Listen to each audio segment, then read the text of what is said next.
And I can't tell you the number of times with LinkedIn, especially months later, years later, people have come back and said, hey, you got in touch with me about that newsletter that you can do. Are you still available?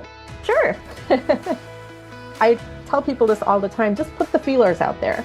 It's going to be 10 minutes of your time every day if you want to sit down and do it in a focused manner. But you never know when that's going to come back and be a really beneficial income stream for you. Welcome to Side Hustle Hero, the show that is laser focused to inspire you to take action to start or to scale your side hustle income streams. I'm your host, Joan Posivy, author of The Way Success Works, How to Decide, Believe, and Begin to Live Your Best Life. Today's guest emigrated to the United States during the recession of 2008. Being unable to land a single reasonable full-time job, she lined up no less than 4 different hustles to bring in the funds. Over time, it was Ruksana Hussain's freelance writing gigs that had the staying power. And today, that's what pays for her lifestyle. In today's episode, you'll hear unique and easy ways to connect with potential clients at conferences and network events, what social media platforms are the most productive for freelancers, how to grow your subscriber list. Her traveler and tourist digital lifestyle magazine has just under 30,000, and so much more. Oh, and I couldn't help but ask her about what the reality is for a day in the life of a travel writer. As for today's end of episode takeaways, I have a mission for you. Now here's my conversation with award-winning journalist and freelance writer, Ruksana Hussain. So welcome, Ruksana. Thank you. You're originally from India, raised in Oman. What caused you to choose the United States as your home? So I moved to the US in 2006 after I got married. Okay. Yes. And my husband was living in Atlanta, Georgia. So that was my first home. And I was there for about 9 years before I moved to LA, which is where I am currently. And I've been here about 7 years now. You got approval to work in the country in, I think you said 2008, and that's right when the recession hit. Instead of focusing on one full-time job, it sounds like you picked up a lot of hustles. Was that by choice? That was not by choice. Okay. It was one of those things that was dictated by the recession. Nobody was really hiring. And if they were hiring at that time, there were a bunch of things stacked against me. I was new to the country. I didn't have any prior work experience here. I didn't have any educational experience here. So folks were really having a tough time placing me, even though I had 5 years prior work experience in India, where I came from. So it felt like I had to start from scratch. And if anyone hired me, I'd be starting in an entry-level position. And the pay in 2008 was pretty bad if you were starting entry level. So it didn't make sense to me with the experience I had that I had to start from there. And not knowing at the time how long this recession was going to be with us, I didn't know how long I'd be stuck with one job. And so I felt like I wanted to try a few different things. I was in no hurry to jump into a full-time position that wasn't going to be worth my while. Sure. That sounds smart. What type of expertise did you develop in India? I was doing a lot of communications work. My last job was in corporate communications, but I'd done editorial work before that and content management. So I came from working with words anyway. When there's no jobs, what do you do? So I was just browsing through, found a childcare job, and I said, I never thought of myself as a childcare person, but maybe this is something I can do with my time. So why not? And it turned out to be a great gig for about 3 or 4 years, I think. Great family, great kid, but was something I started doing in the afternoon. So I had my mornings free. And so in the mornings, I kind of be browsing for, other side gigs that I could pick up. So I started doing a couple of freelance writing jobs. I started volunteering quite a bit, just to build connections. If the time comes around that I can be hired, I was hoping these would be the people that would, provide referrals and recommendations. So really just trying to use my time well for when I needed all of this to come together. And then I said, well, you know what, maybe I can also start a little handicrafts business. I don't know why I chose it. It just felt like a good idea because I had all this time in my hands. And so, of course, I set up a little handicrafts business I had for about 5 years. I was importing handicrafts from India, from nonprofits, selling them here in the US. And so my weekends were pretty much going, setting up at, all these little weekend markets that you see at the farmers markets or craft shows. So those were my weekends. And then I'd be doing writing work during the day. And then I picked up the temp job doing data aggregation and customer service in the morning. So where I thought I had a lot of time quickly got filled up. quickly became where I had no time. So my mornings were at work, my afternoons were at childcare. Any free time during the week was spent on doing my pro bono like articles, my stories, and volunteering. And then my weekends were spent at markets selling handicrafts. And you will clearly know that from saying all of this, I was on my way to burnout very quickly. Yes. So how did you fix that situation? My health fixed that situation for me quickly. Okay. Yes. So I will say that I had given myself sort of a 5-year time period for the handicrafts business. Mm-hmm. Either it scales or I stop, because it is a huge undertaking, having to order these goods, going through customs, getting them delivered, inventory, having a place to stock everything, Sure. finding the places to sell them, going in and out of events. It's a lot of work. And figuring out what's going to be selling, funding. What's going to be selling. Funding and it's funny because, there's a lot of money up front. Mm-hmm. And you can never tell what's going to sell. There'd be 5 shows where I'd sell these table mats, and the next 5 shows, the table mats wouldn't sell at all. And here I had 50 table mats sitting at home. Yikes. Yeah. What am I going to do with these sets of table mats? I knew that if that didn't scale, I was going to give up on it. It was very clear about that. The childcare kind of ended in 3 to 4 years when the child was no more a child and could take care of himself. So that kind of, came to its end. The corporate job that I had during the day, in about 3 years or so, they had a restructuring. They decided to let go of their temp staff. So I was one of the first folks to be let go, which was also fine. It was a temp job. And so really through all of it, the only thing that stuck for me was the writing, editing, copy editing, all of the work that I did, communications, content. Those were the clients that stuck through it all. And then, like I said, the burnout. I mean, I was definitely getting very tired of being on the go and on all the time. Sure. There were different things, which was great. But being just on all the time in your mind, thinking of something every single day, every single minute, it got to me. I did have a couple of health issues that popped up, I would say 2012, 2013, which was that 5-year time frame we're talking about from 2008. Yes. I had a gallbladder surgery 2008, which is fine. It's a gallbladder. But I ended up hurting my back in 2013. And that was a serious process. That was 6 months of not being able to do anything. Wow. Severe bed rest, a lot of physical therapy, a lot of medication. And it took me that 6-month duration to be able to get up and walk again. And I think that's when I was like, this is a big wake-up call.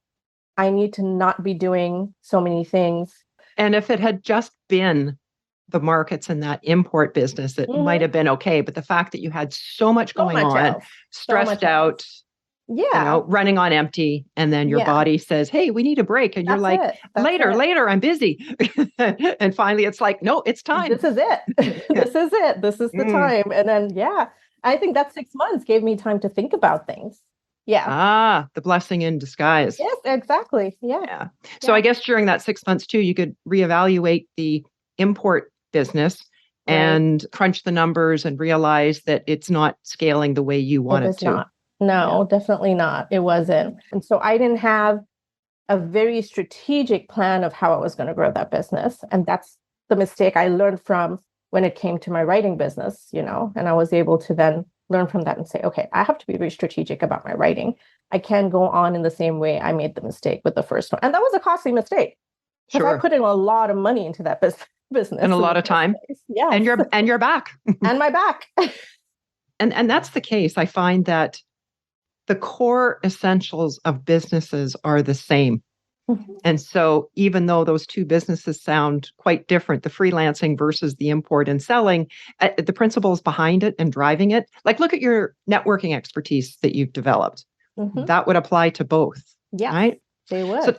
So tell me about the transition and focus on the writing and freelancing. So I knew that was what I was left with.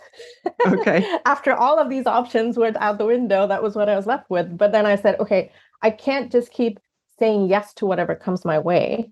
I need to be a bit more planned about how I'm going to make this work for me. because the other option is going to an office and working there and taking whatever I get. And the idea of starting from scratch just was not an option for me. I did not want to do that. So one of the first things I did is talk to a few people and sort of have these informational interviews, talk to folks that are editors, folks working communications. I came upon them through my voluntary work. So, I reached out to them and said, I've been volunteering with this organization. I know you from there. Can I talk to you? How do I get into this industry? What do I need to do? And the first thing, and I tell people this all the time, is like, take cues from your environment, listen to what people are saying. They're not always being critical. They're actually being helpful. Mm-hmm. A lot of people came back and said, okay, your resume is great. You have great experience. You've got your graduate degree, but we don't know how to relate to it because it's not from the US. So we don't know how to place you, right? Okay. There's no work experience. There's no one to speak for you. So we need to see something that we can relate to. So I said, okay, well, going back to school is not an option. I was too new to the country, so I'd still have to pay out-of-state tuition. Like I'd have to pay international fees, and that was not an option. Right. So I looked at doing courses, sort of like evening courses or continuing education courses. And I did a couple of those at Emory. And these are certificate courses, like 3 months, 4 months, but in copy editing, freelance writing. And you won't believe it. The minute I added that to my resume, people were like, oh, you did a 4-month certificate in Emory. And I was like, how is that more important than like my degree? Because you're thinking I could have years on. Because you're thinking I could have been teaching that course. So that was interesting. But that sort of had people perk up and be like, oh, okay, we know that you've done this and this. So, okay, we can now use you for copy editing. We can use you for writing. So it kind of started from there. So I learned that very quickly. Secondly, the mistake I made with the small business, like I didn't know how to run it. And so I felt like in this second go at having my own business, I needed to be a bit more strategic about the kinds of clients I worked with. So like I said, saying yes to every opportunity coming my way was not an option. Mm-hmm. So I tried to research and speak to other writers who write for certain clients, certain outlets, certain businesses, and, see what their experience was. And how did they receive you as far as sharing information with you? And most of them were very open. Yes. Yeah, very open. I think most people are very helpful if you just ask. I feel like that's the biggest learning I've had in all of this is most people are very helpful. And I think there's enough work out there for everyone. So there really is no reason to not share. But I learn a lot from other folks. And so I was able to sort of guide myself on, okay, these are the kinds of magazines or outlets I want to work with. These are sort of clients I want to have. And then some of the learning lessons happen along the way because things like payment, in the freelancing world, you assume that you're assigned for a story, you submit it, you get paid. Right. Easy. Yep. Well, that last bit, not so easy. Oh. Payment, I've found out, is a big problem in the media industry in the US. But I found out very quickly in the first few months of freelance writing that payment isn't always assured to come in at the time that they say it will come in. Lots of things happen. Paperwork is incorrect. People in accounts have changed. Editors have changed. They've taken on a new accounting system, or they point blank don't have money to pay you. So wow. Depending on where you fall on those range of options, that last bit. So that taught me then to say, okay, I cannot work for clients that do not pay me on time every time. Mm-hmm. So I had to go back and say, okay, let me look at who are the clients that are paying me. These are the ones I want to keep. The others need to go. And I need to spend my time finding the clients that I want to work with that are going to pay me punctually and keep to the agreement as they said they would. Is there anything that you're doing differently now in terms of managing that payment? I try to make sure if it's a project that I do have an advance payment set up. And then, we go based on installments and deliverables. With a lot of the writing clients, if it's assignments with outlets, it's usually an agreed upon payment. It's a flat rate or a per word rate. Hopefully you go through the process and it works out fine. And then the first 1 or 2 times they pay, and then you're like, okay, this works. Right. I can work with this. But yes. Like I said, there are lots of resources out there. There are writing groups, associations, membership groups that you can be part of where people share if there are problems with outlets. So there are places you can go research to see if outlets have been paying their writers on time. So I try to do that research up front now. Mm-hmm. Yeah. Well, you're currently the publisher and editor of Traveler and Tourist, a digital monthly lifestyle magazine. Yes. Why travel and tourism? I started writing on travel a few years after I moved to Atlanta. Started with little road trips and then went into regional travel and international travel. And it became one of the areas I focused on aside from all the other writing that I do. But travel is something I truly enjoy. For the first 25 years of my life before I came to the US, born in India, raised in Oman. So I did live outside of my home country for a while, but we didn't do too much travel. And then living in India, coming from South India, I'm from South India. I was raised Muslim.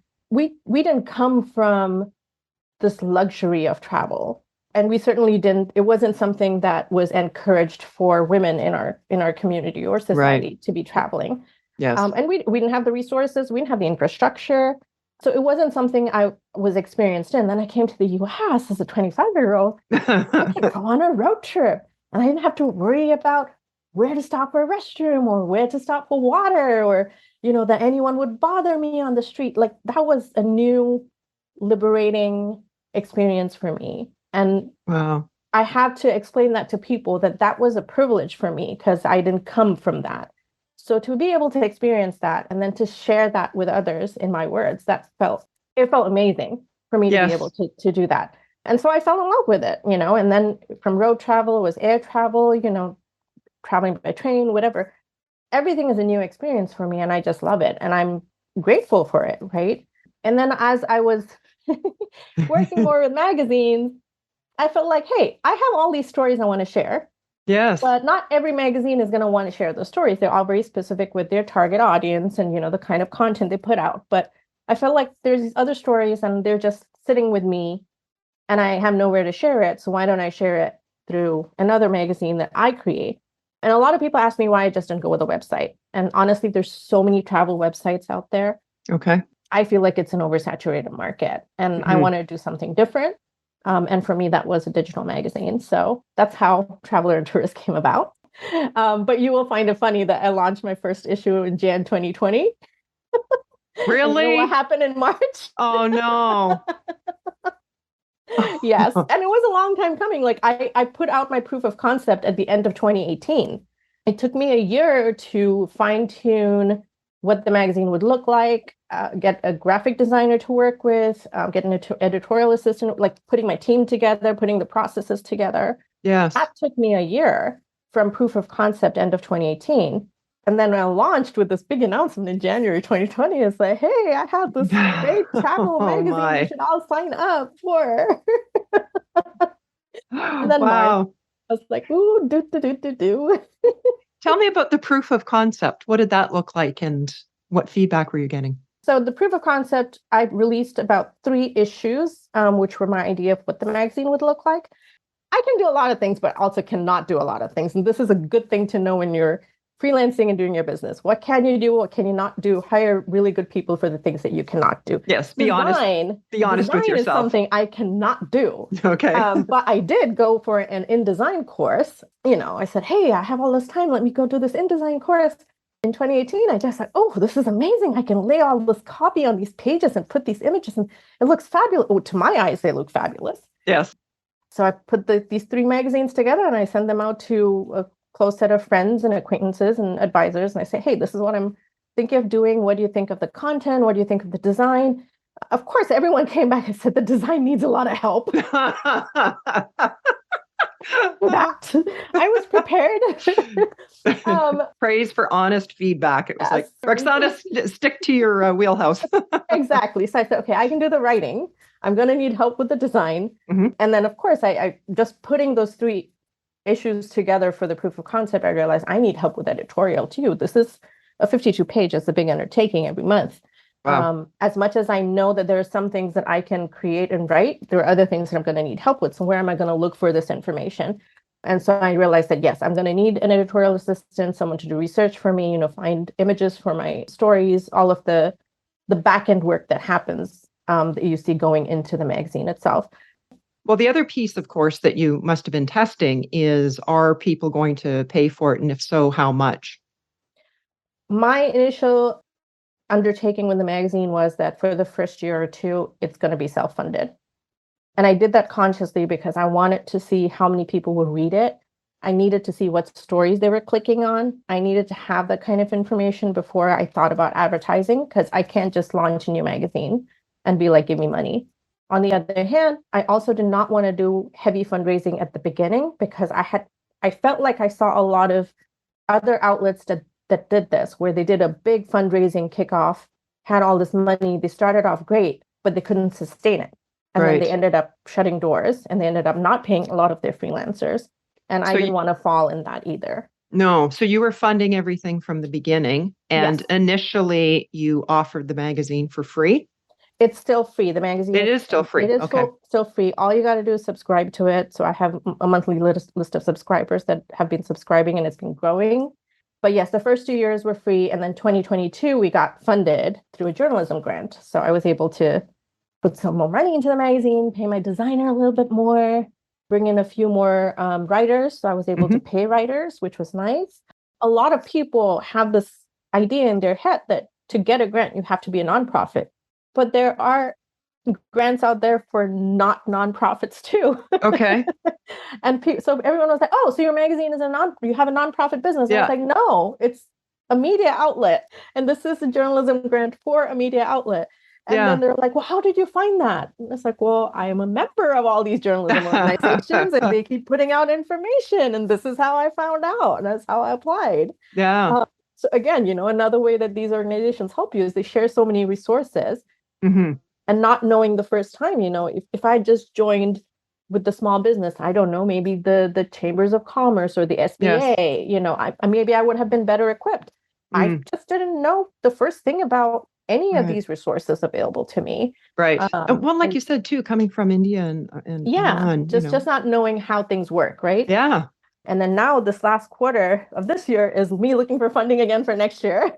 Okay. But hopefully I'm hoping I can do it through grants again. And I don't want to be dependent on advertising money, because I feel like that's the big problem with the media industry right now, is being so dependent on advertising income that when those monies don't come in, that's when the payment issues begin, because the freelancers fall at the very end of that ladder.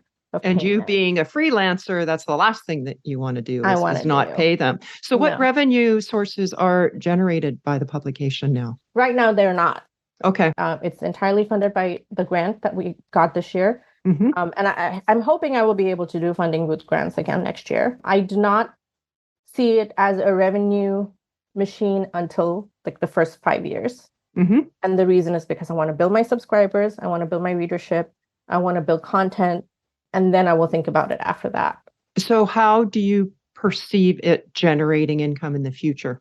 One is through reader revenue. So hopefully subscriptions will be paid. But after the 5-year mark, because I want to grow my readership, I definitely don't want to charge them at the very start. And then the second will be through sponsored content and advertising. But like I said, it will be a different system from what's being followed by most media at this point. So those will be the two revenue streams.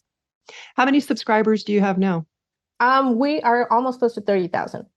Congratulations. Thank you.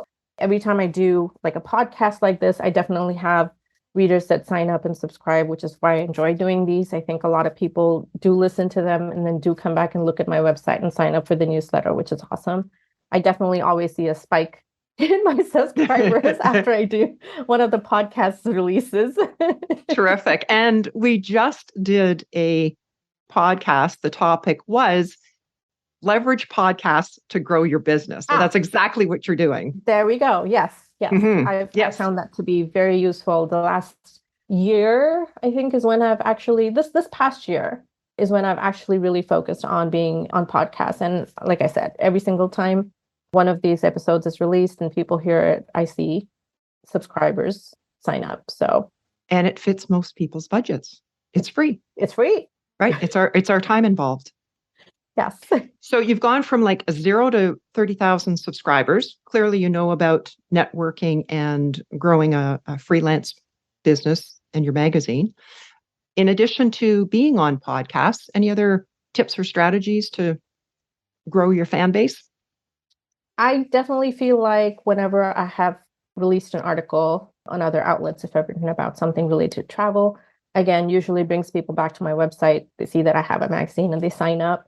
I definitely do a lot of networking through either membership organizations or online organizations. And when I say membership, I mean like journalism organizations. I'm a member with the press club. So, places like that where people read your work and these are your colleagues and they want to support you. So a lot of times it ends up being folks from there that read and want to subscribe as well. So yeah, I definitely feel like those are places where I found more people wanting to support my work. Mm-hmm. Any tips for in-person events? In-person events, when I started out pre-pandemic, Yes. when I first started out in Atlanta, I would sign up for these networking events and go there and be like, nothing's happening. Okay. And then I'd come back home and be like, okay, well, I don't know what I did with my 3 hours. Like I had a drink and I said hello, but I don't know what I'm doing. Like, why am I going for these things? I don't understand how this works. Because nobody teaches you what to do at a networking event in school. Like no one teaches you that. Again, going back to my contacts at places that I was volunteering or friends who are out in the working world, because I wasn't in a job at that time. I said, hey, there's these networking events and I go for them. I have no idea what is supposed to happen, but people always say it's great, but I don't know what I'm doing. And then I learned that, okay, there's a couple of things you want to do. So definitely I started doing this after I learned from a few other folks is, looking at who's coming to these events and trying to reach out to them prior to getting there saying, hey, I know you're coming to this event by the Chamber of Commerce. Can I have a few minutes with you to talk about my business there, or can I chat with you about featuring you in an article? Anything to get their attention so you can go speak to them. That way, when you're going there, there's 5 people you've already connected with offline, and you're now going to go see them in person, right? That's a great idea. And I think I'd want to do it, particularly those people that I feel there could be a future business connection with is I think I would try to book them in, like if it's a multiple day conference or something, towards the beginning. Yeah. Just in case we really hit it off and we've got more time to connect again later on. Right. And a lot of these conferences and networking events, they're always looking for people to man the reception table where folks sign in. Yes. And that's a great place for you to be if you don't know anybody, because now you can put a name to the face and you know who you're looking for. So when they have the happy hour after, you know exactly who the CEO of XYZ company is and you wanted to go talk to about writing content for them, right? That's a great tip because you're also in that position. You're going to be meeting almost everybody that's coming through the door. Everybody. And everybody sees your face. You're the first person they see. So, they at least remember you as being the person who signed them in, if nothing else. And so that's easy to make conversation versus trying to break into, if there's the group huddle and trying to say, hey, I'm this person that would like to talk to you. Maybe you want to say hi to me. It's very awkward. Yeah, you just brought up a memory of my very first Rotary conference. So Rotary is an international service organization. We've got 1.4 million members.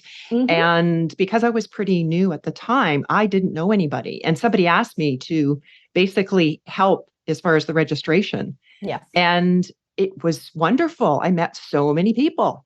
And again, that speaks to the connections that you make in volunteer industries as well. Absolutely. I mean, that's not why we volunteer. That just happens to be a happy benefit. It does. Yes, it's definitely a benefit. And I think the third and final one I'd probably say is just go ask someone at the reception, say, hey, I'm new here. Is there a member that's, a long-term member that you can let me, introduce me to? They can be my buddy for the evening just to introduce me to other people. And like I said, a lot of people are happy to help. You just have to ask. If you don't ask, they don't know how to help you. So just standing in a corner, smiling at people at that last table is not really going to help you with the networking event, which is what I was doing for the first 2 or 3 ones that I went to. So I learned that, yes, you can go and ask someone and they will be more than happy to introduce you to somebody else. That's a great reminder too, Ruksana, because I find that so many people are hesitant to ask. Number one, the worst thing somebody's going to say probably is no, but that almost never happens. You just got to ask. And the majority of the people there, they're kind of feeling like you are too, a little bit hesitant, don't know anybody. So if you're the one that goes and breaks the ice like that, it's like a relief to that person. Absolutely. Yeah. And certainly the conference or the association organizers would be more than happy to introduce you to some of their longer term members because they want you happy.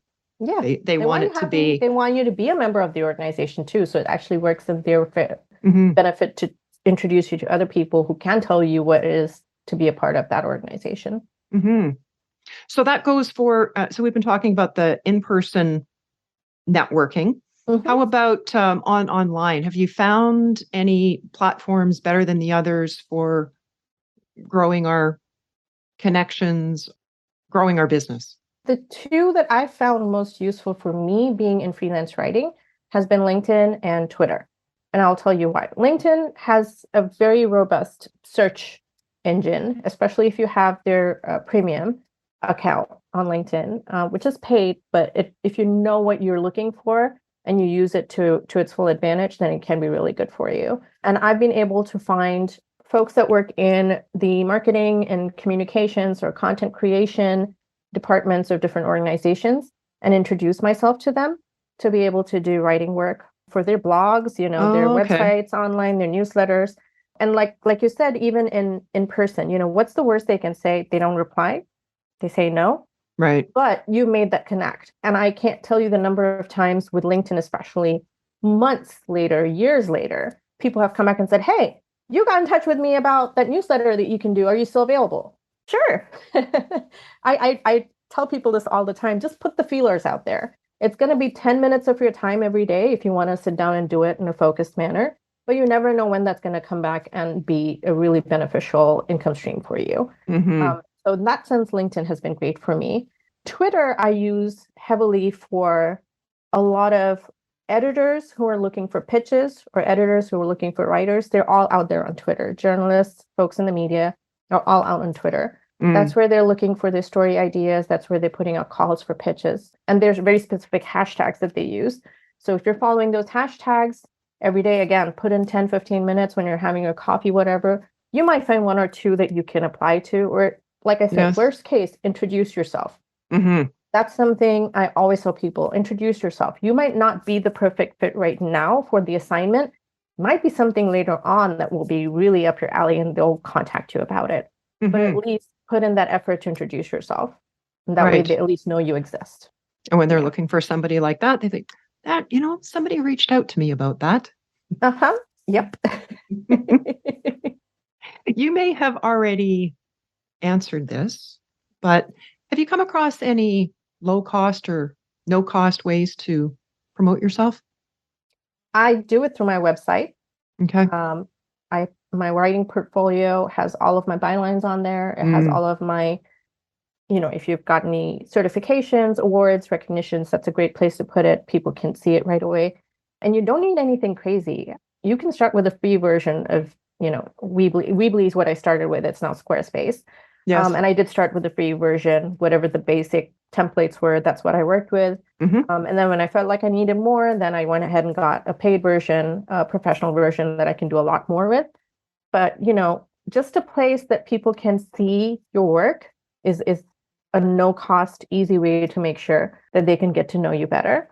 LinkedIn is a great place, build a profile in there and you can have that updated and have that be the place you send everyone to for the first few years of your work until Right. you decide that you actually want to put money into a website if you want it. But LinkedIn is a very professional network, so people know that you're talking business when you're sending them there. So I think that's a very easy way to make sure all your work is in one place, and you can promote yourself very easily whenever you want to. Well, I was going to ask you what advice you would give to someone who wants to grow their freelance business, and that would certainly, like the sounds of it, That would definitely be be one of it. yes. And I definitely say a lot of people don't talk about this, but I think this is a mistake I made with my first business. It's like being in your own little bubble and thinking that you're the only person that's doing this and nobody else has the answers and you have to figure it all out on your own.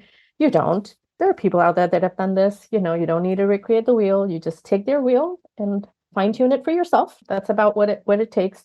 But freelance writing is a very lonely business. And so Mm, it's important to have friends you hang out with to talk about nothing, friends you hang out with to talk about work, friends you yes. hang out with just to vent. But you need to build those different groups of friends that you can turn to whenever you need to. Because you could go 5 days of the week without talking to another person. If you're Right. working on a story or editing something, Hmm. you might talk to a source for one story, but that might be the only other person you talk to in 3 days. You might Yes. not leave your home for a whole week if you're on deadline. Yes. So having these and, having connections, having people you meet with often is very important. And if you don't do that, you can kind of dig yourself into this well and not get out of it. So I couldn't agree more. It's actually one of the reasons why I'm in the gym most mornings. I mean, first off, I find that I'm way more productive if I do something physical in the morning than that. But yes. I absolutely love the people I work out with. We're like laughing all the way through our workouts. And so that's a real benefit and has nothing to do with podcasting or personal development. Nothing. It's, yeah, about travel journalism. It sounds like such a great gig. Travel the world, stay in these amazing places, and get paid to do it. Can you pull back the curtain for us a little bit? What's really involved? What's it like? Yes. So that is exactly the impression a lot of people have. Mm-hmm. And that is exactly what I hear people say. Like, I wish I had your life. Oh, you don't wish you have my life when I'm up at 2 a.m. still trying to send out this one story I couldn't work on all day because I was out from 7 a.m. trying to get research done on my travel story. Yes. Yes, a lot of people think that you're on vacation all the time. You're not. You're working and your days are going to be extremely busy and full of activity because essentially someone's trying to give you the sense of a whole people and place and culture within 4 days or 5 days that you're there. You're lucky if it's anything longer. But it's typically international locations, it's going to be about 5 days on average. Regional locations, maybe 3 to 4. Again, depending on your story, if you need more research time, they can build that in for you. But that's typically as long as. So imagine you're trying to tell someone that's from outside of that place everything that's great about that place in 4 days. You're going to pack them up from 7 a.m. to 10 p.m. Breakfast, lunch, dinner, things in between, places to see, new attractions, old attractions. What are they most well known for? What are the new things you have to visit now that we're out of 2 years of no travel? And the whole time you're not just enjoying a glass of wine and walking around. You're taking notes, you're taking pictures because you want to remember all of this when you go back to write your story. You're interviewing people, you're taking down facts and figures. You're on the whole time. And it doesn't end when you go back to your room because now you got to put all that information together and make sure you have it recorded in a place, where you understand when you come back what it is that you saw all day. Yes. You're still working. It's not like everything else disappears from your life when you're doing your 4 days of travel. So if I'm editing, I'm still editing. The magazines have to go out on the dates that they go out. That doesn't change. So that means I'm back in the room working till 2 or 3 a.m.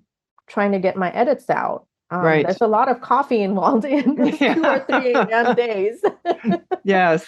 Or you have a story deadline. You're sitting up all night trying to get that story to go because you're not going to have time tomorrow to mail it out to your editor. So it's going to have to happen tonight. So these are things that people don't realize. And then when the story is done, not all of us have necessarily an assignment that we went with. Sometimes we're coming back and pitching stories. So that means after 4 days of doing everything I did, I come back, I have to go through my notes, my pictures, and I start reaching out to the editors I work with. Yes. Or new editors I'm pitching to, saying, hey, I have this amazing place I went to, or this is, going great with the trend we have now about sleep wellness or mindfulness or, time out in nature or sunbathing or forest bathing or whatever the new trend is. You have to start pitching. And that takes time. And some of those stories might not see the light of day until next year. Right. A lot of them are going to only pay you 2 or 3 months after the story is published. So you might be waiting a whole year to get paid. And meanwhile, you've had to finance the whole thing. Yeah, sometimes.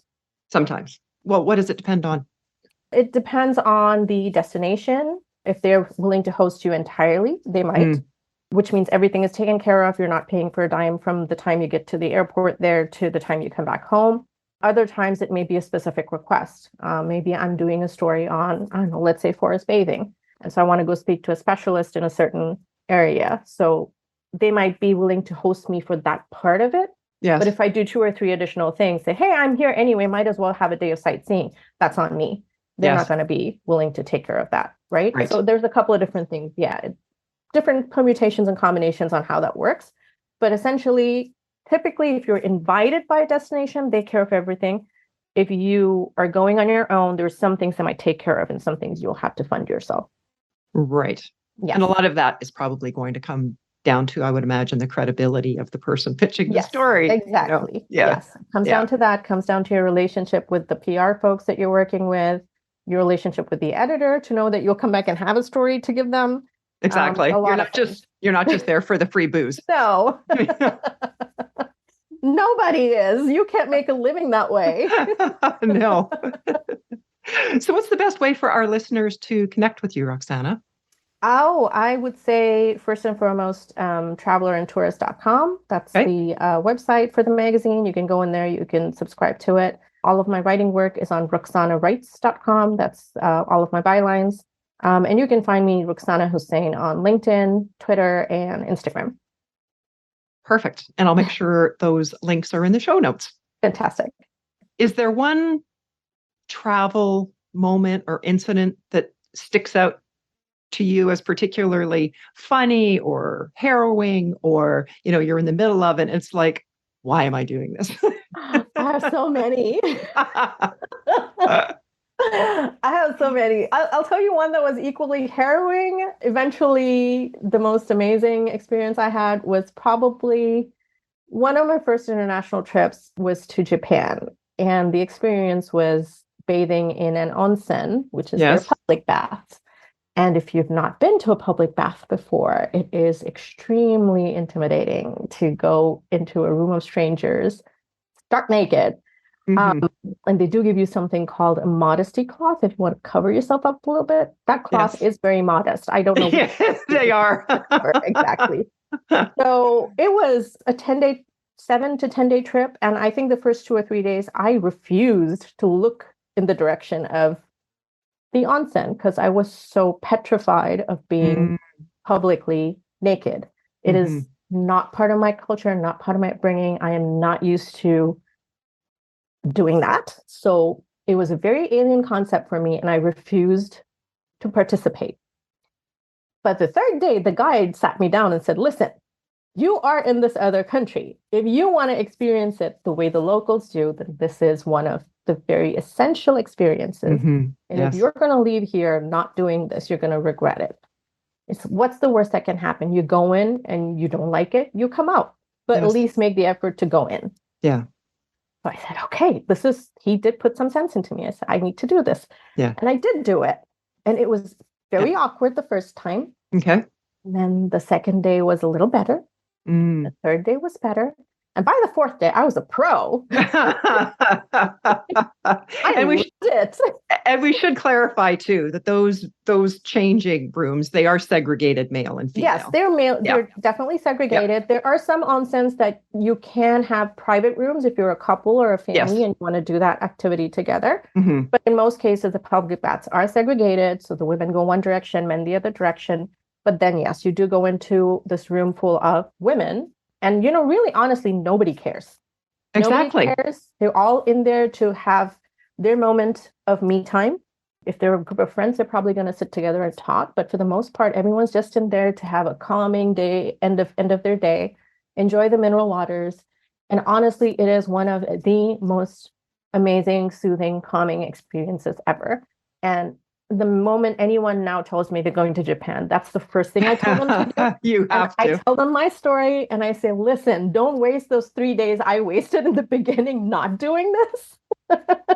Now I feel like I lost out on 3 days. But that was probably, one of those moments where I was like, why am I here? What am I doing to myself? And then 3 days later, I'm like, this is the best thing on this planet. Like, fantastic. You've just described one of the reasons that I wish everyone would travel and why I love to travel, because we get put in these situations where we realize that things are done differently in different countries. Yes. And like you said, you walked in there and you looked around and it's like, nobody cares that we're all naked because that's how they were raised. And so here we are going, okay, this is not part of our upbringing. This feels really uncomfortable. And we think, okay, this is just these ideas in our head. So it's wonderful that guide pulled you aside and said, here's a different perspective. So your freelancing work now is your full-time work. It's my full-time work, yes. I'm a full-time freelance writer and editor. And it's providing you the income stream to generate the lifestyle that you're wanting. Absolutely, it is. Thank you, Ruksana, for sharing your story, your networking expertise, tips for freelancers, and for being today's side hustle hero. Thank you so much for having me. A number of times, Ruksana mentioned that she reached out to people in her industry and advisors to gain feedback and ideas. If you haven't yet done so, I encourage you to contact someone who is getting the results that you want in your industry of your side hustle. Not just anyone in your industry, but someone who's achieving what you want to achieve. The right feedback and advice can save you so much time and money and accelerate your progress. The first podcast veteran I sat down with was when I was in the very early planning stages of Side Hustle Hero. This is my first podcast. There's a steep learning curve. That first meeting gave me a lot to think about, and it opened my eyes to many things I needed to consider. Then a couple of months later, I was further down the planning path, so I met with another podcast pro, and by then I had an even longer list of questions. One question I do like to ask people is, what is something I should ask you that I haven't? Because when you're new to an industry, there are things that you don't know that you don't know. Another favorite question is, what was your biggest surprise? What that can uncover is some aspect that you haven't yet thought of. And be sure to follow up with a thank you note. It just takes a second, and you may very well want to stay in touch and connect with them again in the future. Well, that's a wrap. You'll find the show notes and links for Ruksana's website and Digital Lifestyle Magazine on our website, sidehustleheropodcast.com. And I'd love to hear your feedback on the show, on the guests, how this podcast is helping you. What areas could we do better? Shoot me an email message to hello@joanposivy.com or by DM on Instagram @JoanPosivy. Thanks for listening and hustle on.